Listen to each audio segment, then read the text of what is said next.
As you've probably seen online or heard all over the place, there are a variety of different ways to get started with Airbnb, some of which require you to own properties and some of which you can do without owning any properties. In this video, I'm going to break down the main key differences and some of the pros and cons of hosting your own spare space on Airbnb versus co-hosting and managing other people's properties versus rental arbitrage or investing in properties and actually owning properties.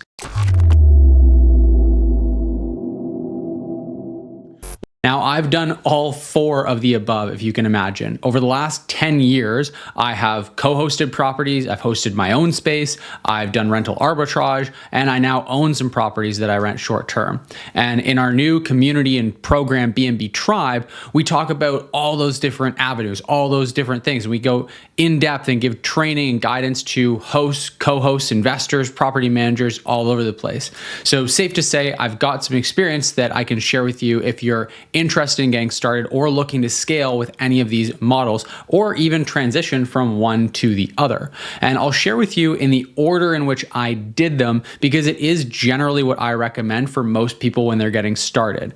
Now, what I first started with was essentially what we would call house hacking or rent hacking, where I moved into an apartment that was larger than what I needed. It was actually a 3-bedroom property, and I've done that a couple of times since over the years. And then I basically would rent out 1 or 2 of the spare bedrooms on Airbnb.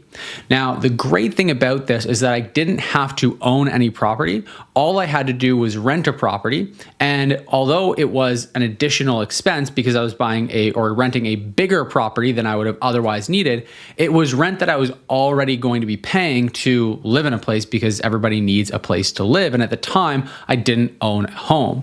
And so this is a really great way to get started. I was able to rent the properties in my spare time on Airbnb, and I was able to completely offset all of my rent expenses and actually earn enough to cover all my grocery bills in any given month.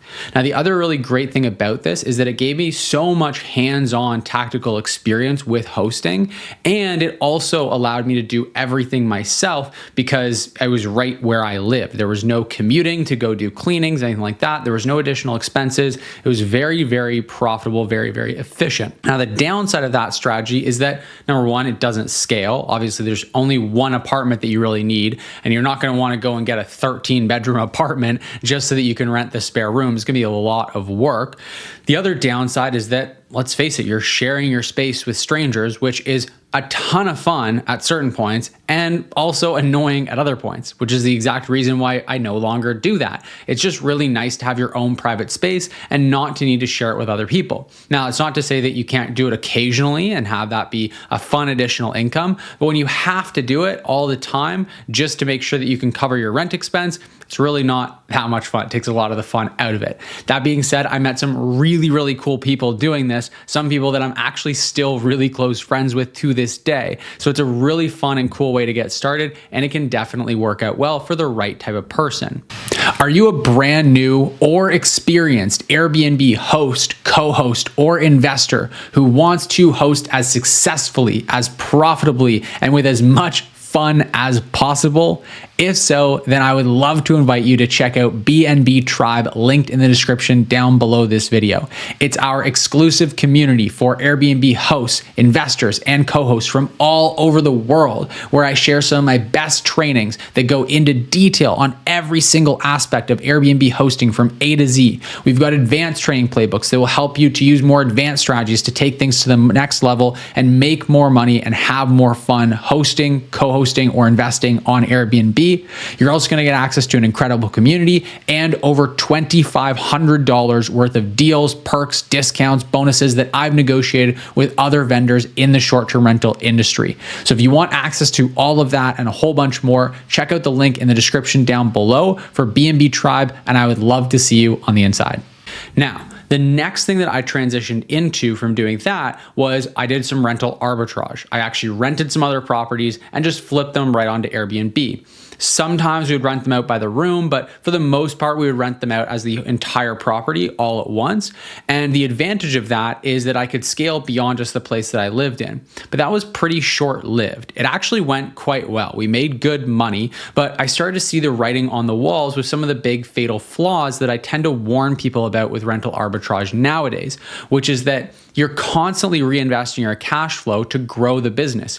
You might rent a property and then make some profit on it after a few months, and then you go and you want to live on that profit, but that means that you can't grow your business, because to add another unit, you need to go and pay first and last month's rent, furnish the property up. And so you have this kind of snowball effect where you're building this bigger and bigger snowball, which is really great.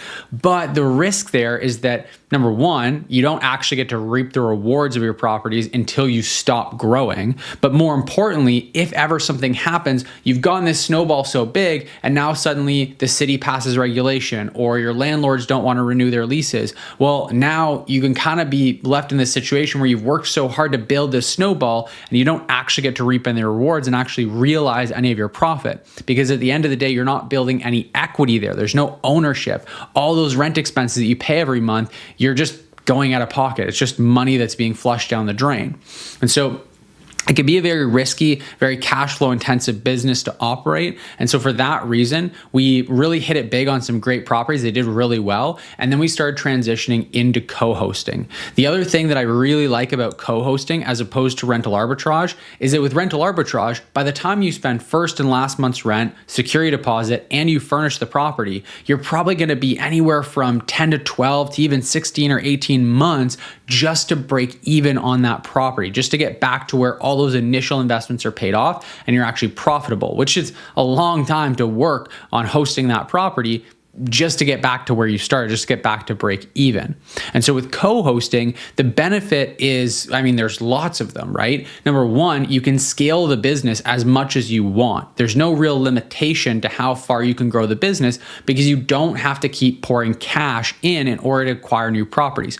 With co-hosting, you're going to a property owner and instead of saying to them, hey, look, I'm going to rent your property and then flip it onto Airbnb, you're saying, hey, look, let's run this property on Airbnb together. You take 80% of the revenue, I'll keep 20%, and I'll do the heavy lifting. Now, the exact percentages might vary. Sometimes you're going to be 25 or 30% management fees depending on the market.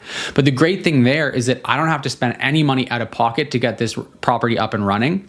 I can never lose money on the property because if I'm earning a percentage of revenue, then 20% of zero, if the property sits completely vacant all month, is still just zero. It means I don't make any money, but I'm certainly not losing money. There's also really great upside for the property owner, which makes it really nice and easy to get property owners on board.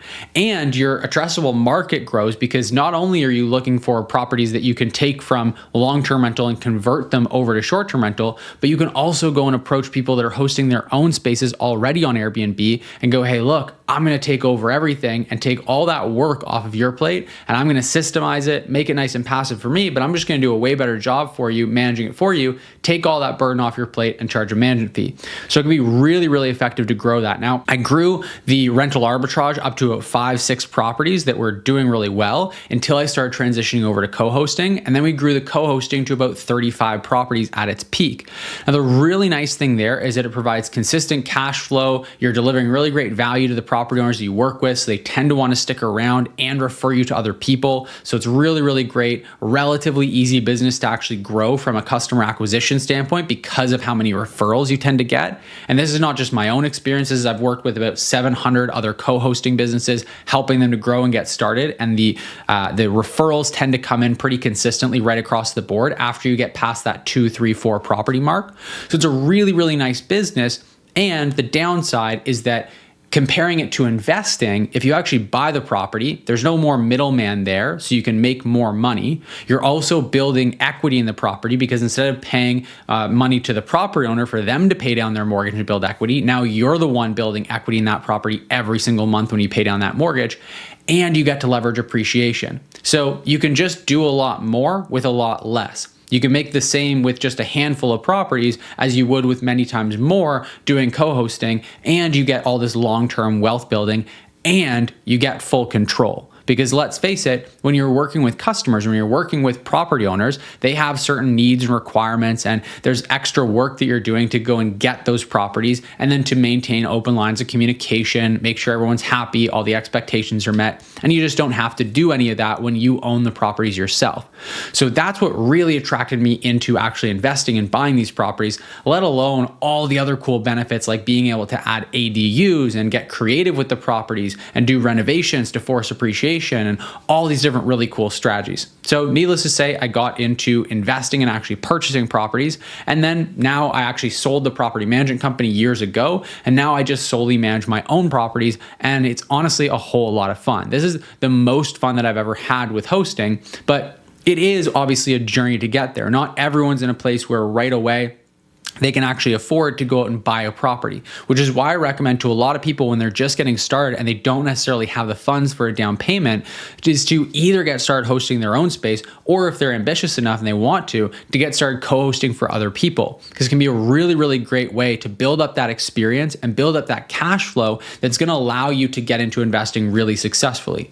Now, you absolutely can get right into investing if you have some money set aside that you want to invest in real estate, and short-term rentals can be a really, really great way to do that. But if you don't, then probably the best entry point for most people is going to be co-hosting, because it's just really straightforward, easy to get started. You don't take any money out of your own pocket to do it. And that's why we built this community for BNB Tribe all around helping people with all these different methods, because there's so many different strategies you can deploy to start growing on Airbnb and make really great money, make anywhere from $1,000 extra a month to $5,000, $10,000, $20,000, $30,000 a month if you really want to.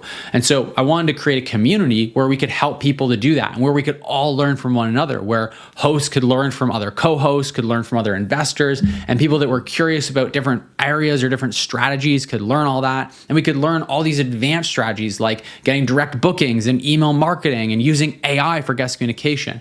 And so that was really the thought process behind creating this really cool community around all this, because there are just so many ways to get started. Now, if you do want to learn more about that community and all the training we've got in there, the incredible community of other people, there's a link down below for you to check out Tribe. We made it super accessible so that it can be affordable and accessible to everyone, because we really want this to be an open community for as many people as possible. There's going to be a link down in the description down below if you want to check that out and learn more. But hopefully this video has given you a really good idea and understanding of the main differences and kind of pros and cons amongst the different strategies for Airbnb, because there's, again, just so many that you can choose from. Hope this video helps to clarify the main kind of differences between them. Now, if you're new to the channel here, make sure you hit the subscribe button, hit the like button on this video if it was helpful to you. I post 2 new videos every single week on this channel, and I'm really, really thankful that we've been able to grow this channel to now almost 8,000 subscribers at the time of this recording. And I'm really looking forward to growing it even further and helping you all out even more with your Airbnb and short-term rental hosting, co-hosting, investing. And with all that being said, I hope you have a fantastic rest of your day, and I'll see you in the next video.